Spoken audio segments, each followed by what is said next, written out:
আপনারা সকলে জানেন আলতাফ আজকে সকালে মারা গেছে। যারা জানেন না আলতাফকে, তাদেরকে বলতেছি, আলতাফ এলাকার এমন কোনো খারাপ কাজ নেই যে ওই করেনি। জমি দখল, টেন্ডারবাজি করা, মানুষ মারা, এতিমের হক নষ্ট করা, চাঁদাবাজি করা, মানে এমন কোনো খারাপ কাজ নেই বা এমন কোনো নিকৃষ্ট কাজ নেই যে ওই করতো না। মারা গেছে, অনেক ভালো হয়েছে, এলাকা এখন শান্তি আর শান্তি। অনেকে কমেন্ট করতেছেন, আমরা কমেন্টসগুলো পড়ি। সৌদি থেকে দেখতেছি ভাই, রাব্বানি ভাই কমেন্টস করছে, ভাই সৌদি থেকে দেখতেছি, ধন্যবাদ ভাই। তারপরে কমেন্টস সাজ্জাদ কমেন্ট করছে আলহামদুলিল্লাহ। হ্যাঁ আলহামদুলিল্লাহ হওয়ার কথাই, ফেরাউন মারা গেছে, আলহামদুলিল্লাহ হওয়ার কথা না। তারপরে একজন কমেন্ট করছে ভাই মারা গেছে ভালো হয়েছে। জি ভাই মারা গেছে, ওই অনেক নিকৃষ্ট লোক ছিল। আরেকজনে কমেন্টস করছে ভাই যে মারা গেছে তাকে নিয়ে খারাপ বলা। কিরে কে রে এটা? জুবাইর মাহমুদ, কি লেখছিস তুই? এটা যে মারা গেছে তারই নিয়ে খারাপ লাগা যাবো না, খারাপ বলা যাবো না? এলাকা দেখে দেখে খারাপ লোকের পক্ষ লাস না? তোরে আমি পরে দেখতেছি, লাইফটা শেষ করি। ওই আলতাফের পক্ষে নিতেছি। আলতাফ কত খারাপ মানুষ ভাই। আপনাদেরকে একটা ঘটনা বলি, আমি দোকানে বয়ে বয়ে চা খাইতেছি, আলতাফ আইসে আমার কানের নিচে একটা মেরে দিস। আমি আমার দল করি, ওই ওর দল করে, বিরোধী দল করে দেখা ওই আইসা আমার কানের মধ্যে একটা মেরে দিস। ভাই বলেন এটা কি ঠিক হয়েছে? আচ্ছা এটা কোনো ব্যাপার না, এর চাইতে নিকৃষ্ট কাজ ওই এলাকায় দেখে দেখে করতো, তাহলে বলেন ওর বিপক্ষে কমুন আমরা? কত বড় সাহস ভাই! ওই যে ভাই,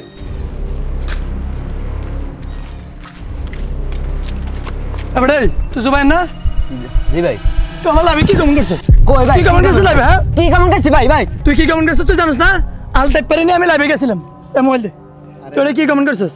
যে মরে গেছে তাকে খারাপ বলা ঠিক না, এটা কমেন্ট করার কথা ছিল ভাই। আমি কি ভাই আমি কি খারাপ বলছি ভাই? সরে যাবে বকরে কত ভাই আবার কমেন্ট কর, আবার কমেন্ট কর কিছু বলছিস? ভাই আরে অনুভব কি হইছে ভাই এখানে? হ্যাঁ? ভাই কি হইছে? কেন মারতেছেন ওনাকে? আরে ভাই আর কইেন না, আমি লাইভে গেছিলাম, আশেপাশে কমেন্ট করে সরে সারে পক্ষে না, ফেরাউনের পক্ষে না। কে ওই সইরাছে? আমগা লাগে আলতাফ দুনিয়ার আগে সব করছে, আমি ওরে নিয়ে লাইভে গেছিলাম, ওই ওর পক্ষে না, সরে সারে বাইছে। ওই যে কয়দিন আগে মারা গেল যে সে আলতাফ? হ, আরে ফেরাউনের বাইছে, দুনিয়ার আগে সব করছে, আমি ওরে নিয়ে লাইভে গেছিলাম। আর ওই কমেন্ট করে কি জানেন? ওই কমেন্ট করে যে মারা গেছে তার নিয়ে খারাপ কিছু কম যাবে না। ও তো একেবারে বাজে কোনো কিছু বলেনি। কি বলেন হুজুর? ওই দুনিয়া সব খারাপ কাজ করতো। যদিও সে অন্যায় করে থাকে, যেহেতু সে দুনিয়াতে বেঁচে নেই, এখন তার হিসাব আল্লাহর হাতে।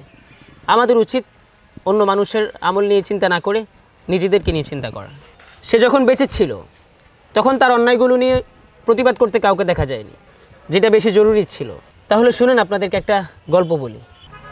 হুজুর বলেন।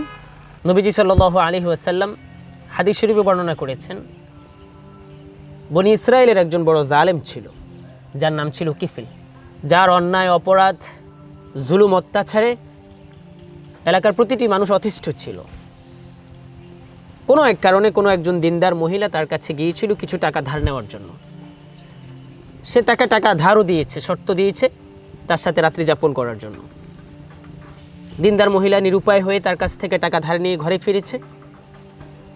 রাত্র যখন গভীর হয়েছে, শর্ত পূরণ করার জন্য ওই জালেমের ঘরে গিয়েছে। জালেম মহিলাকে ঘরে ঢুকিয়ে দরজা জানালা সব বন্ধ করেছে, জেনাহের জন্য পরিপূর্ণ প্রস্তুতি নিয়ে ফেলেছে। ওই সময়ে জালিম দেখছিল যে ওই মহিলা গুনগুন সুরে কান্না করছে। ওই কিফিল নামক জালিম তাকে ওই মহিলার কান্নার কারণ জিজ্ঞেস করেছিল। উত্তরে সে বলেছেন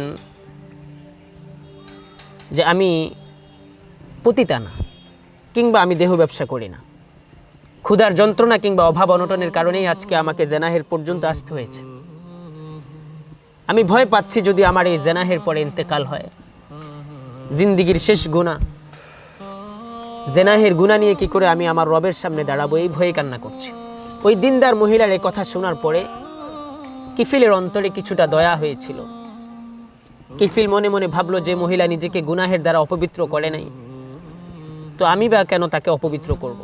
এজন্য সে বলল যে যাও, যে তুমি চলে যাও, তোমার ইজ্জত নিয়ে তুমি ঘরে ফিরে যাও, তোমাকে আমি অপবিত্র করতে চাই না।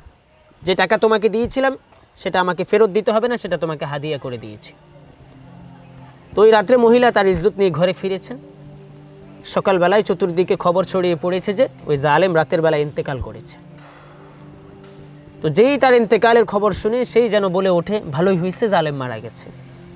এলাকাবাসী যখন তার লাশ দেখার জন্য তার বাড়ির কিনারায় জড়ো হয়েছে, যখনই তার মুখ থেকে কাপড়ের কাপড় সরিয়ে তার চেহারার দিকে নজর করে, তখন দেখা যাচ্ছিল যে যেন তার চেহারার মধ্যে নূর চমকাইতেছে। শুধু তা নয়, বরং তার ঘরের দেয়ালে কুদরতি লেখা ভেসে উঠেছিল, কদ গফারাল্লাহু লিল কিফিল, যে আল্লাহ কিফিলকে তার জীবনের গুনাহ মাফ করে দিয়েছিল এই কারণেই যে সে ধৈর্যের মাধ্যমে নিজেকে জেনাহ থেকে হেফাজতে রেখেছে। এজন্য আমাদের সাধারণ নজরে আমরা যা দেখি, আমরা মানুষকে নিকৃষ্ট কিংবা জালেম মনে করি। হতে পারে সে তার কোনো ছোট না ছোট কোনো নেকির কারণে আল্লাহর কাছে অনেক পছন্দনীয়। সুতরাং যে মরে গেছে তাকে নিয়ে সমালোচনা না করাই ভালো। কারণ নবীজি সাল্লাল্লাহু আলাইহি ওয়াসাল্লাম বলে গিয়েছেন, তোমরা তোমাদের মৃত ব্যক্তিদেরকে কখনো গালি দিও না, কারণ তারা তো তাদের কৃতকর্মসমূহ নিয়ে পরপারে পাড়ি জমিয়েছে।